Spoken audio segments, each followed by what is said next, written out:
I'm Carmise Graves, and I practice family law in the Washington, D.C. area. One of the questions we have to think about, like say if you're married and you're dealing with your house and you own it together, the question is, well, we have an asset that we need to deal with. Sunset, they just abandoned me and come back, they've been gone, they've been gone. They've been gone, they ain't seen nobody, so I guess it's over. Like this, man, you just can't leave. Not true. Okay, that's what they call me. Are there people throughout history that despite whatever circumstances, they did what they wanted to do?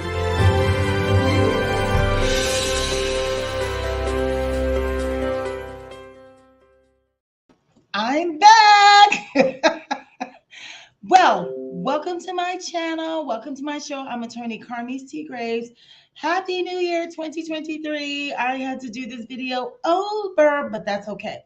So this video is about estate planning basics, the key documents that you should have in your core plan. Before I jump into that, I'd like to introduce myself. My name is attorney Carmise T. Graves. I'm an attorney CPA practicing estate planning and family law in the Washington, D.C. area.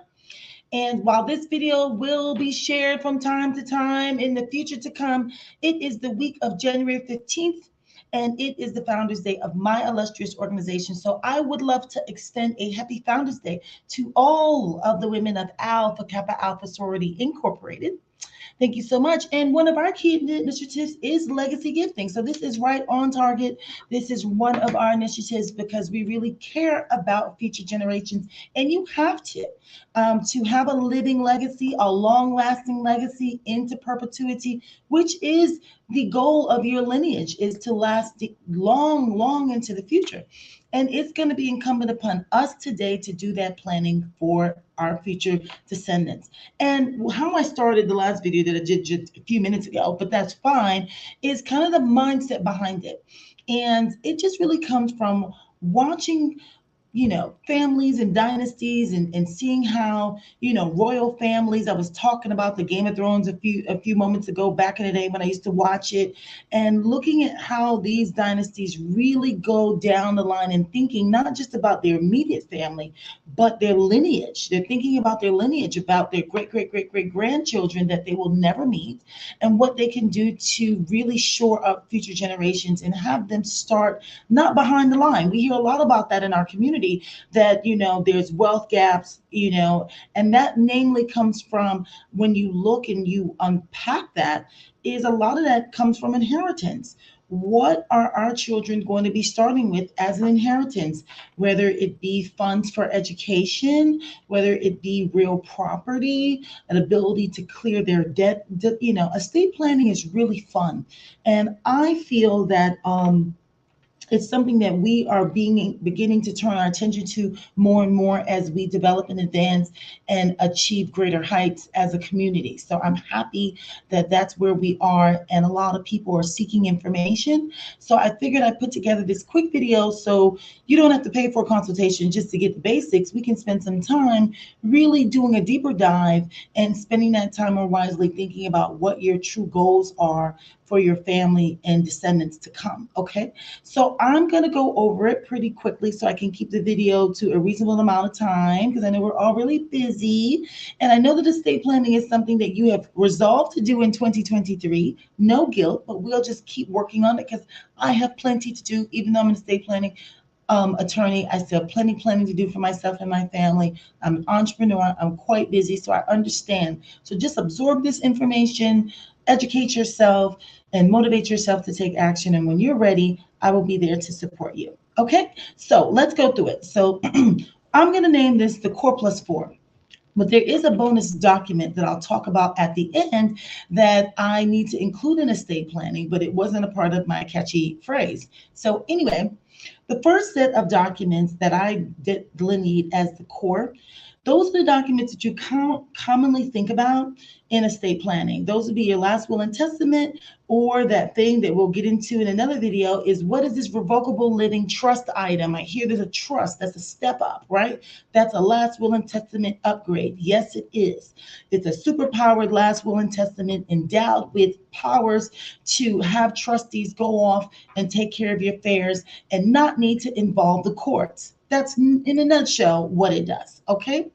Now, but let's get into these other set of documents that people tend not to consider or think about, and they find out through a consultation with me. But I want you to know today, these are the documents that I would start off with. Okay. These documents deal with your incapacitation, meaning that something has happened, but by God's grace, whomever's grace, universe's grace, you are still here with us. So you have not passed on, but you lack the capacity at this point to take care of your own affairs. And you need someone endowed with those powers authorized by you to do so. For example, you need someone, to file bankruptcy, to take your house out of foreclosure, to collect your Social Security checks, to file your taxes, write your checks, call the utility company, negotiate a loan modification.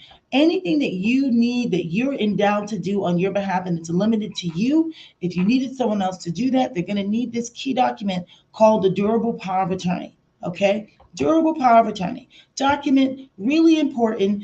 There's different types of powers of attorneys, and I'm not using the word durable lightly. It has a legal connotation, meaning that it will survive your incapacitation. All other powers of attorneys without that special language are immediately revoked if and when you lose your capacity. Very important document. Number one, durable power of attorney. Number two, your living will or medical directive.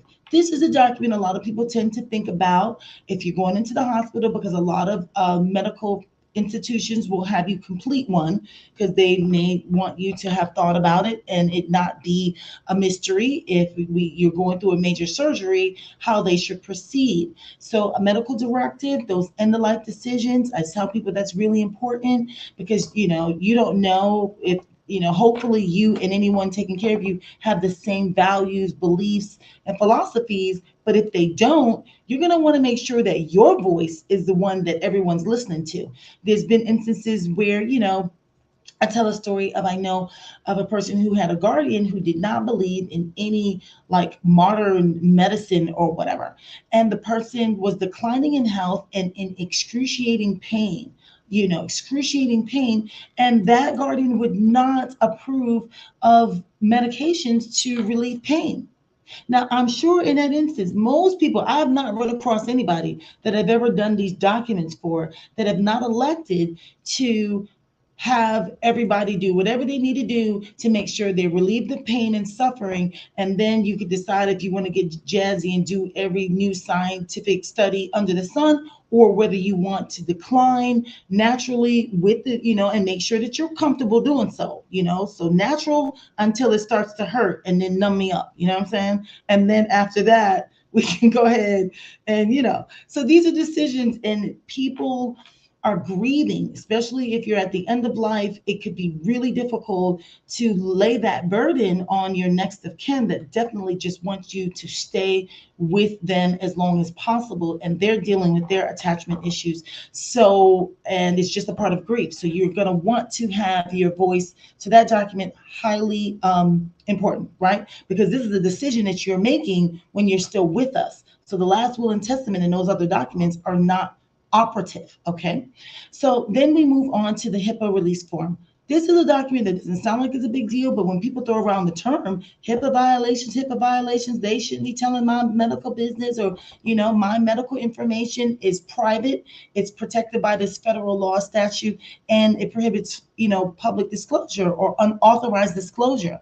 Blood relationships, marital bonds does not waive those protections. So your medical information is specific to you, and it's private to you. And unless you sign a document saying that you are authorizing the medical provider to release this information, they're not going to. And there may be instances where you need it, like if you need the medical records to transfer your loved one to another institution, another nursing home, a hospice, and they need the records. If somebody needs the records, you could be going through a long Byzantine process of getting a hospital advocate and blah, blah, blah, and you want stuff done, okay? So this puts you into quick action, okay? There's slower ways to do it, more costly ways to do it that involve the court or a lot of bureaucracy. These documents make you efficient in moving forward and acting on behalf of your loved ones in an expeditious manner, or them acting on your behalf in an expeditious manner. Okay, and then the final one, we like to, well, this one plus a bonus. One, the financial power of attorney, we like to just do that to make sure the banks don't give us any trouble, because banks have a high responsibility as a fiduciary of your money, and they're just looking for a I, a T, or anything to be out of place to say no, because if they give your money away to the wrong person without the proper authority under banking laws, you'll be saying, I need you to give me back my money. I did not sign that piece of paper. That was not me. And you gave them my $100,000, and I'm gonna need my $100,000 back from you, bank. And under banking laws, they would be responsible for that. So they have a vested interest in making sure it's right. So we just give them, take this, take that, just to make sure, because when these documents are going to be operative, you are not going to be available to re-execute them. And this is why I say I don't think that these documents are the DIY that you want to play around with, because when this person has lost capacity, that means they no longer have the authority to re-execute and correct any of your errors and or mistakes or mine. So we really make sure that these documents are crafted particularly carefully, professionally, okay? And that goes through the Core Plus 4. And here is the one that it wasn't a part of my original cute little saying there, but it's a big estate planning document. And a lot of times people think it's a family law document. It comes up in family law litigations and disputes, but it's estate planning. And I'm sure you can guess what it is. And if you can't, it's prenuptial agreements. Your prenuptial agreement is an asset protecting document designed to preserve and transfer your assets according to your rules and not the default rules of the state, whether you are dealing with separation, divorce, and inheritance rights. It also deals with that. So a lot of times, and I guess you would do a spousal waiver consent. See, it can go. I just was going to do the basics. I'm going down the slippery slope. I'm not going to go down the slippery slope. This is why we have consultations and we sit down and we talk about what you need, because there's a lot to it. Okay. And we haven't even talked about, the creative ways to put money in the estate, because you're like, I don't have anything to put in there, so I'm not doing any planning. We can talk about that. And I'm going to put a plug for life insurance and things of those natures. Life insurance is amongst the biggest out there that people just pass away and poof, turn into money. That's how I want to go. Let me just turn green. So anyway, look at life insurance policies. We'll maybe have someone on to give us some guidance and educate us about life insurance. And that is one of the greatest ways, along with real estate and other assets, to pass along to our legacies. Okay, so that is where I will leave it. I love running my little banner because I like these little toys that I have here in the studio. So you guys will be able to reach out to me if you need me. My information is obviously in the description of this video, but check out the banner. I love it. It's so cute. But again, I'm going to go. So thanks so much for spending the time that you spent with me. And if this video is of use and benefit you, please share it, get the information out there. And I'm here to support you when you're ready to take that first step. And we can schedule a strategy meeting to start working on the design of your estate that you're going to transfer on to your legacy. So happy new year, and I'll check in with you guys shortly. Take care. Okay, take care, guys. Bye.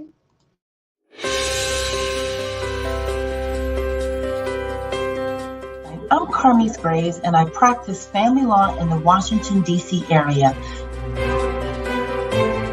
One of the questions we have to think about, like say if you're married and you're dealing with your house and you own it together, the question is, well, we have an asset that we need to deal with. sunset. They just abandoned me and come back. They've been gone. They've been gone. They've been gone. They ain't seen nobody, so I guess it's over. They did